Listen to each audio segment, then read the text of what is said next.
Did you know that just 72 hours of travel can decrease your power output by up to 15%? But don't worry, I'll show you how to maintain your CrossFit gains while traveling. Frequent travelers often struggle to maintain their CrossFit routines, leading to unwanted drops in strength and hormonal imbalances.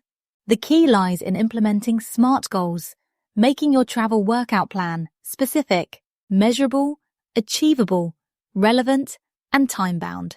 Research shows that athletes who use SMART goals are 3 times more likely to stick to their training programs during travel. Transform your hotel room into a mini gym with these high-intensity bodyweight exercises: burpees, push-ups, and air squats. Perform these in 5-minute AMRAP, as many rounds as possible sessions.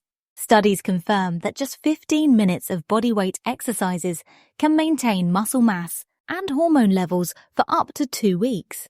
Create 3 5-minute AMRAPs using these movements, and you'll never lose your gains while traveling again. Drop A if you want a full hotel room workout guide.